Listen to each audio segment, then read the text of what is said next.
Hello guys! Magandang tanghali po sa ating lahat. Tanghali po dito sa Hong Kong. Ngayon po ay magluluto po ako ng lunch ko. Sa akin lang po to kasi kay Lolo, iba din po yung lunch niya. So, ngayon po ang iluluto ko po ay yung pasta with cream of mushroom. Ayan po siya. Ayan. Ito po, masarap po siya. Tsaka, ang bagong po niya. Ayan. So, in additional po, lalagyan ko rin po siya ng carrots. At, mayroon din po dito yung, yung mushroom na nakakan. Ayan, yung maliit lang po siya. So, i-fry lang po natin. Actually, mag-mix lang po itong lutuin. Ayan po.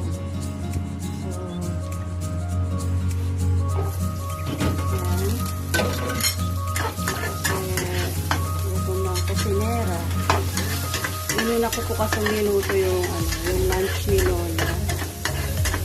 And then, ito naman po yung lunch ko.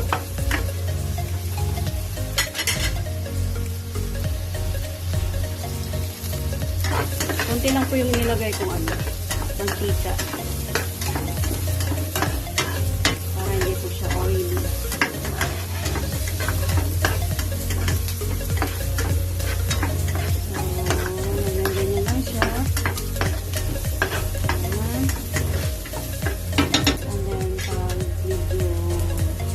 Brownish na. So, lalagyan ko na po yung carrots. And then yung mushroom. Ayan po.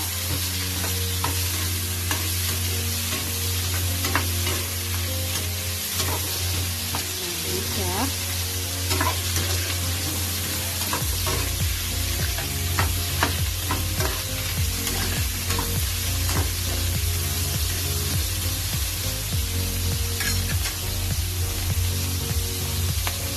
Then, ilagay na po natin yung cream of mushroom. Yung napot po niya. Ayan. Ayan po.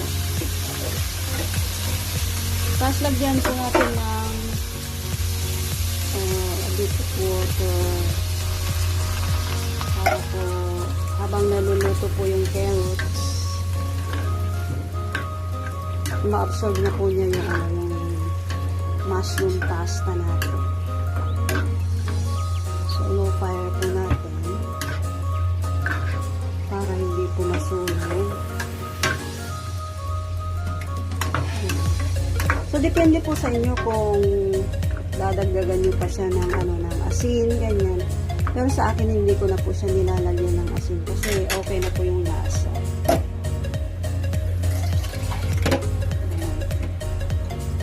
Nilagyan ko po ng konti. Okay, so mga po. Mali. 5 to 6 minutes po, i-leave natin siya ng ganyan. Tapos balikan ko. Okay po, after 5 to 6 minutes, I think okay na rin po yung natin, yung carrots at saka yung mushroom na inilagay natin. So, pwede na po natin ilagay yung macaroni. Okay po sana yung yung isang style ng macaroni na nakaso. Hindi po ako nakabili. Ito na lang po siya.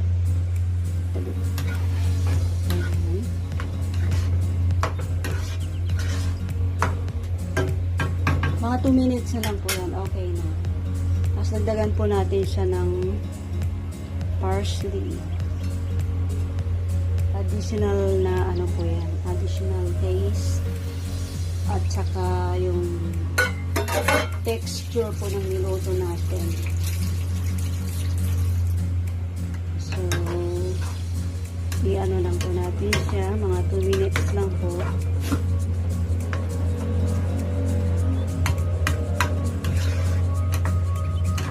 Hindi ko po siya nilagyan ng karne. Yung chicken or pork, hindi ko na po siya nilagyan. Kasi malasa po yung ano niya, yung sauce po niya. So, mga 2 minutes po ulit mga kaibigan. And then, papakita ko na po sa inyo yung finish cooking natin for this lunch time. Thank you for watching. Buksan na po natin kasi gutom na ako. So, patayin na po natin. Yan. Absorb na po niya yung sauce. Mushroom sauce. So, ilagay na po natin siya sa plate.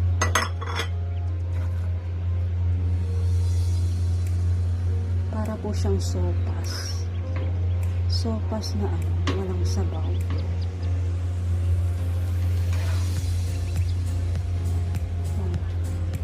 Para nga po siyang sopas. Medyo po yata siya ngayon pachamba. Pero masarap po yung niya kasi mushroom sauce. Okay, yan na po ang ating lunch for today. Cream of mushroom pasta.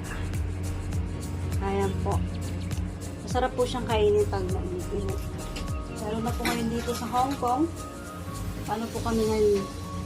Halos dito, overnight yung bagyo. Nag-overnight po yung bagyo dito. Medyo nagustuhan po yata niya yung Hong Kong. Kaya, nag-overnight yung signal number 8. Actually po yung signal number 8 sa Hong Kong parang ang lakas nun sa atin. Pag nasa Pilipinas tayo is parang nasa signal number 3 or signal number 4. Yun po. Meron pa nga po noon signal number 10. Yun po yung pinakamalakas na bagyo na naranasan po dito sa Hong Kong. As in, nakakatakot po siya.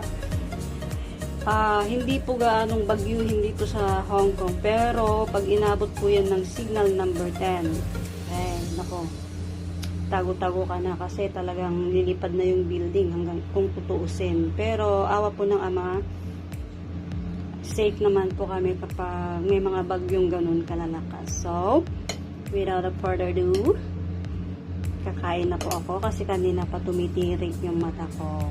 Buti si Lolo kumain na siya. Thank you po ulit for watching. God bless.